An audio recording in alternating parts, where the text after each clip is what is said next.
No mês de agosto, nós temos a realização do 15º Festival de Fandango. E, para falar sobre isso, eu coloquei o meu chapéuzinho de erudito para a gente poder conversar um pouquinho mais daquilo que a gente tem de mais valioso, que é a nossa cultura, a nossa tradição e a nossa história. Afinal de contas, uma árvore que não tem as suas raízes bem cuidadas jamais dará bons frutos. Para falar de fandango, ninguém melhor do que ele, mestre Aurélio Domingues.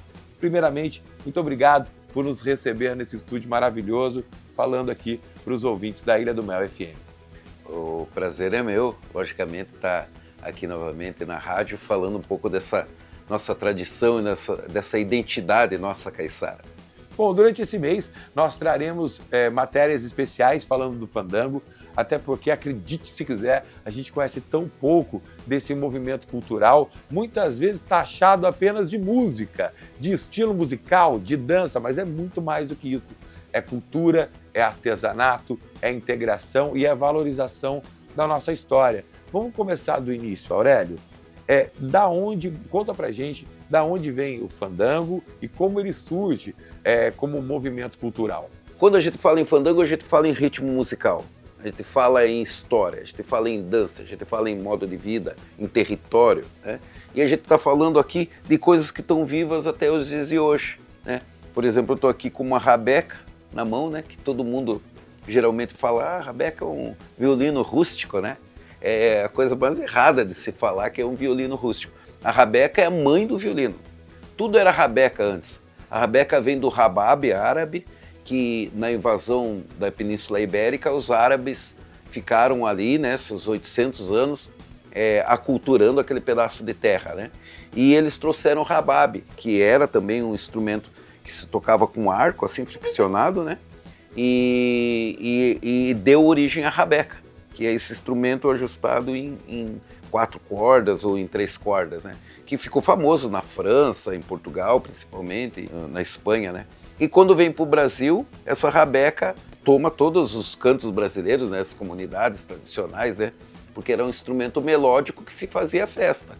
Instrumento melódico que é para tocar com pandeiro, com copo quebrando, com briga em salão, né? Não é um instrumento que tem uma preocupação de ter uma sonoridade extremamente limpa, como é o violino. O violino nasce depois, séculos depois da rabeca, para compor os naipes de orquestra, para projetar, né? Então por isso que o violino ele é feito num mesmo modelo, numa mesma forma, né? Para que ele possa timbrar junto, ele não pode fugir da regra. A rabeca não, a rabeca toca fandango aqui, toca cavalo marinho em Pernambuco, tem rabeca com 3 cordas, com 5 cordas, com 4 cordas, afinações, afinações, então assim, ela não segue um padrão. Depende do artista que está executando, depende da manifestação que ela tá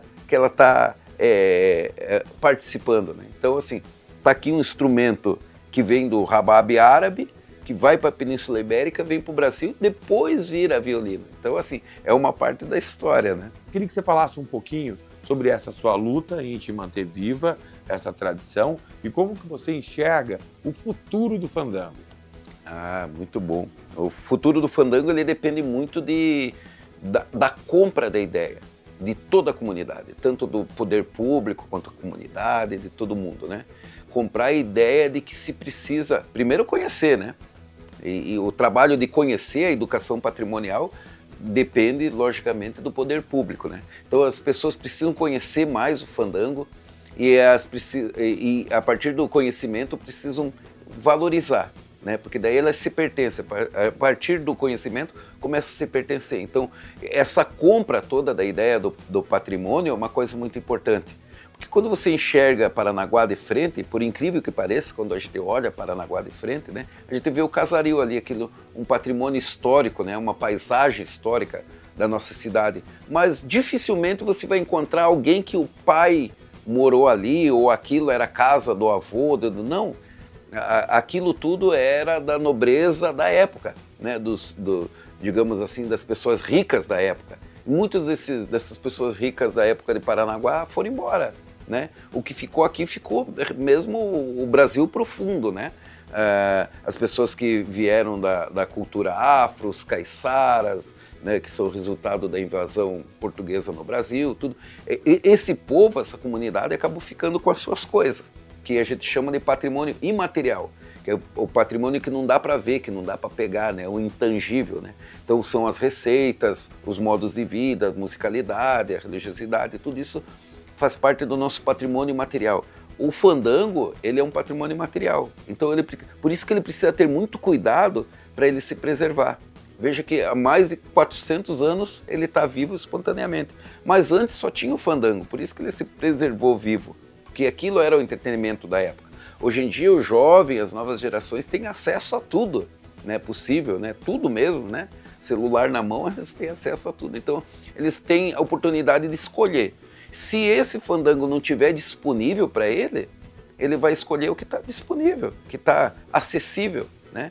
E ele vai escolher aquilo. Então, assim, esse fandango ele tem que estar acessível. Para ele estar acessível, ele tem que ter investimento. Para que os instrumentos estejam na mão de todo mundo, para que os instrumentos estejam na escola, para que os mestres possam dar as aulas, os instrutores de fandango estejam na escola, nas casas de cultura, nas programações visuais. As programações visuais da cidade têm que ter a identidade da cidade. A gente vai fazer uma festa na cidade, festa de aniversário na cidade. Não é só colocar a florzinha, não, tem que colocar algo que tenha identidade, uma rabeca, um mestre, tem que valorizar tudo aquilo, né? Para começar a ter a identidade. Reavivar e revelar a identidade, porque às vezes a identidade é muito presente e a gente não enxerga, né? Então, depende disso, assim, depende da compra da ideia, depende do poder público, depende das empresas que chegam em Paranaguá, né, trazendo o seu capital financeiro para criar empregos, para desenvolver a sua atividade empresarial e comercial, né, trazer também a responsabilidade com a identidade da cidade. E essa responsabilidade são as compensações. Entra na cidade, mas também tem que ajudar a fazer o dever de casa. E o dever de casa é toda a identidade.